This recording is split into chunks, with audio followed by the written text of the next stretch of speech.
ठीक है। किताब का नाम है क्षितिज भाग 2। ठीक है, इसका चैप्टर नंबर 1 का सॉल्यूशन देखते हैं। ठीक है, पहला नंबर क्वेश्चन कह रहा है, जैसा कि आप स्क्रीन में देख रहे हैं कि खेतीबाड़ी से जुड़े गृहस्थ बाल गोविंद भगत अपनी किन चारित्रिक विशेषताओं के कारण साधु कहलाते थे। ठीक है, इसका जवाब है कि बाल गोविंद भगत एक गृहस्थ थे, परंतु उनमें साधु कहलाने वाले निम्नलिखित गुण थे। ठीक है, कहलाने वाले गुण भी थे। जैसा कि पॉइंट नंबर 1 कहता है कि वे कबीर के आदर्शों पर चलते थे, उन्हीं के गीत गाते थे, वे शरीर को नश्वर तथा आत्मा को परमात्मा का अंश मानते थे। ठीक है, दूसरा नंबर पॉइंट कहता है वे कभी झूठ नहीं बोलते थे, खरा व्यवहार रखते थे। और तीसरा नंबर पॉइंट कहता है किसी से भी सीधी बात करने में संकोच नहीं करते थे, न किसी से झगड़ा भी करता था। ठीक है, अगला है किसी की चीज़ न छूते थे, न ही बिना पूछे व्यवहार में लाते थे, वे किसी दूसरे की चीज़ नहीं लेते थे। अगला पॉइंट है आपका,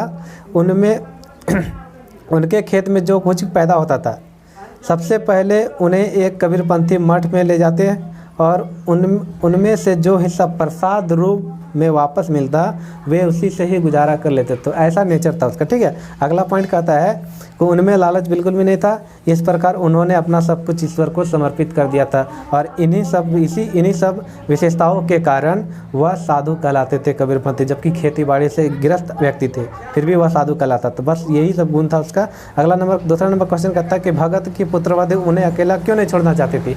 जो उसका बेटा जब मर गया था तो उसका पुत्रवधु उन्हें अकेला क्यों नहीं छोड़ना चाहते। ठीक है, तो भगत की पुत्रवधु उन्हें अकेले छोड़कर इसलिए नहीं जाना चाहती थी क्योंकि पुत्र की मृत्यु के बाद भगत के बुढ़ापे का एकमात्र सहारा वही थी। ये तो बात सच है, जैसा कि कहानी में पढ़ाए थे आप लोगों को। ठीक है, अगला है कि पुत्रवधु को इस बात की चिंता थी कि यदि वह भी चली गई तो भगत के लिए भोजन कौन बनाएगा, यदि भगत बीमार हो गए तो उनकी सेवा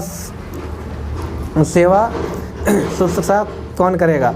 उनके चले जाने के बाद भगत की देखभाल करने वाला और कोई नहीं था, इसी कारण बस उसकी पुत्रवधु जो थी, उसकी बेटा की जो पत्नी थी, वो उसको छोड़कर नहीं जाना चाहती थी। ठीक है, अगला नंबर क्वेश्चन कहता है कि 3 नंबर क्वेश्चन जैसा है कि भगत ने अपने बेटे की मृत्यु पर अपनी भावनाएं किस तरह से व्यक्त की। अपनी भावनाएं जो है उस किस प्रकार से दर्शाया गया था। ठीक है, तो इसका क्वेश्चन आंसर है कि बेटे की मृत्यु पर भगत ने पुत्र के शरीर को एक चटाई पर लेटा दिया, उसे सफ़ेद चादर से ढक दिया तथा कबीर के गीत गाकर वे अपनी भावनाएं व्यक्त करने लगे। ठीक है, उनके अनुसार उनकी आत्मा परमात्मा के पास चले गए।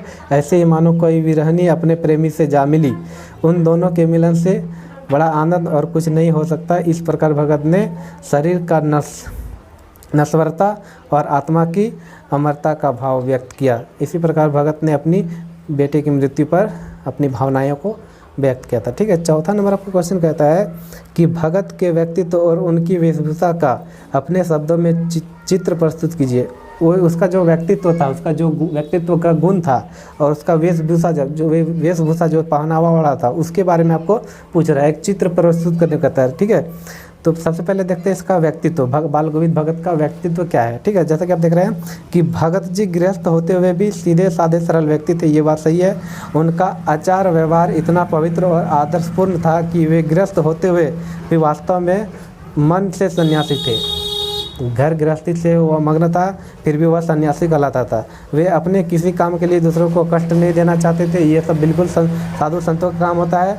बिना अनुमति के लिए किन्हीं वस्तु को हाथ नहीं लगाते थे। वे कभी झूठ नहीं बोलते थे और खरा व्यवहार करते थे। कबीर के आदर्शों का पालन करते थे।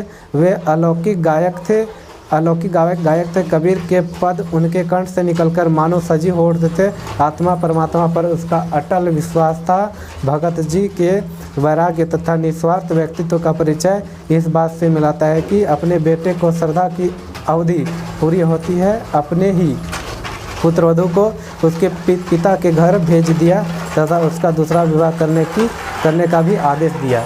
ठीक है, ये था उसका भगत का व्यक्तित्व। ठीक है, इसका बाद देखेंगे भगत का जो वेशभूषा था, बाल गोविंद भगत जो था उसका वेशभूषा के बारे में देखेंगे। ठीक है, जैसे कि आप देख रहे हैं कि बाल गोविंद भगत मंझोले कद के गोरे चिट्टे आदमी थे।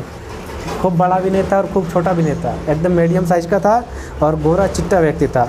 उम्र 60 से ऊपर की होगी, बाल पक गए थे, लंबी दाढ़ी या एकाध जटाजू तो नहीं रखते थे, किंतु उसका चेहरा हमेशा सफ़ेद बालों से जगमग रहता था। इसका चेहरा हमेशा सफ़ेद बालों से जगमग रहता था। ठीक है, अगला है कि एक काली कमली ऊपर से ओढ़ लेते थे। जब ठंडी आता था तो एक काली कमली ऊपर से ओढ़ लेता, जब जाड़ा आता था तो एक काली कमली ऊपर से ओढ़े रहते। मस्तक पर हमेशा चमकता हुआ रामनंदी चंदन, हमेशा माथे पे चंदन लगाता था, जो नाक से एक छोर तक औरत के टीके की तरह शुरू होता था और गले से तुलसी की जड़ों की एक बैंडल माला बंधे रहते थे। 5वां नंबर आपका क्वेश्चन कहता है, ये था अभी आपका बाल गोविंद भगत की वेशभूषा, जो उसका पहनावा बड़ा हुआ था। ठीक है, 5वां नंबर क्वेश्चन आपका दिखा रहा है कि बाल गोविंद भगत की दिनचर्या लोगों के आचरण का कारण क्यों थी। ठीक है, ये बहुत ही अच्छा क्वेश्चन है। जैसे कि कहता है कि इसका उत्तर है कि बाल गोविंद भगत की दिनचर्या लोगों के आचरण का कारण इसलिए बन गई थी क्योंकि वे जीवन के सिद्धांतों और आदर्शों का अत्यंत गहराई से पालन करते हुए उन्हें अपने आचरण में उतारते थे। वृद्ध होते हुए भी उनकी स्फूर्ति में कोई कमी नहीं आई थी। सर्दी के मौसम में भरे बादलों वाले भादों की आधी रात में वे भोर में सबसे पहले उठकर गांव से 2 मील दूर बहती गंगा नदी में स्नान करने जाते थे। खेत में अकेले खेती करते हुए भी कबीर के गीतों में तल्लीन रहते थे और विपरीत परिस्थिति होने के बाद भी उनकी दिनचर्या में कभी कोई परिवर्तन नहीं आया। ठीक है, एक वृद्ध की अपने कार्य के प्रति सजगता और लगाव देखकर लोग दंग रह जाते थे। यही थी उसका बाल गोविंद भगत का दिनचर्या, मतलब सुबह से लेकर शाम तक वह क्या करता था उसके बारे में आपको लिखना था। ठीक है, अगला नंबर क्वेश्चन है 5वां नंबर कि पाठ के आधार पर बाल गोविंद भगत के मधुर गायन की विशेषताएं लिखिए। वो मधुर गायन जो पाठ में आपको समझाया गया उसके बारे में लिखना है। ठीक है, क्या क्या उसका इफेक्ट पड़ता था गांव में, बस्ती में। ठीक है, तो इसका उत्तर है बाल गोविंद भगत के गीतों का एक विशेष प्रकार का आकर्षण था, बहुत ही अच्छा अट्रैक्शन था उसके गीतों में। कबीर के पद उनके कंठ से निकलकर सजीव उठते थे, मानो तो ऐसा गाता था कि निर्जीव चीज़ सजीव होकर उड़ जाते थे। ठीक है, खेतों में जब वे गाना गाते तो स्त्रियाँ के होठ बिना गुनगुनाए नहीं रह पाते थे। ठीक है, अगला लाइन है कि गर्मियों के सामने उसके गीत वातावरण में शीतलता भर देते थे। उनके गीतों में जादुई प्रभाव था। कैसा प्रभाव था? जादुई प्रभाव था। संध्या समय जब वे अपनी मंडली समेत गाने बैठते थे तो उनके द्वारा गाए पदों को उनकी मंडली दोहराया करती थी। भगत के स्वर के आरोह के साथ श्रोताओं का मन भी ऊपर उठता चला जाता और अपने तन मन की सुध बुध खोकर संगीत की सवर में लहरी में तल्लीन हो जाते थे। ठीक है, अगला क्वेश्चन है आपका कि कुछ मार्मिक प्रसंगों के आधार पर यह दिखाई देता है कि बाल गोविंद भगत प्रचलित सामाजिक मान्यताओं को नहीं मानते थे। पाठ के आधार पर उन प्रसंगों का उल्लेख, मतलब ऐसा पॉइंट को लिखना है जो कि समाज में, जो बाल गोविंद के समाज में जो होता था वो सामाजिक मान्यताओं को बाल गोविंद भगत नहीं मानता था, वैसा बात को आपको लिखना है। तो ऐसा बात को लिखना है जैसे कहता है उत्तर से, है बाल गोविंद भगत प्रचलित सामाजिक मान्यताओं को नहीं मानते थे। ये भी बात सही है। बातें निम्नलिखित उदाहरण द्वारा पता चलती है। जैसे 1 नंबर पॉइंट कहता है बाल गोविंद भगत के पुत्र की मृत्यु हो गई थी किंतु उन्होंने सामाजिक परंपराओं के अनुसार अपने पुत्र का क्रियाक्रम नहीं किया था। जबकि कोई किसी का बेटा मरता है तो उसका क्रियाक्रम करना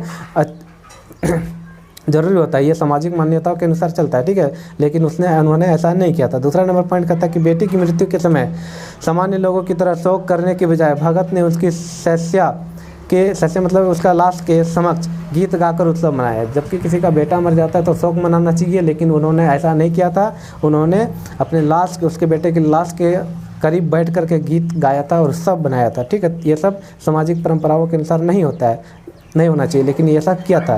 तीसरा नंबर पॉइंट कहता है बेटे के क्रियाक्रम में उन्होंने सामाजिक रीति रिवाजों का परवाह न करते हुए अपनी पुत्रवधू से ही दाह संस्कार संपन्न करवाया। जबकि उसको मुखाग्नि करना चाहिए था, अपने बेटे को चिता का आग उसी को देना चाहिए था, लेकिन उन्होंने अपनी पुत्रवधू यानी कि अपना पुतहू से अपना बेटा का ही लाश को आग दिलवा दिया।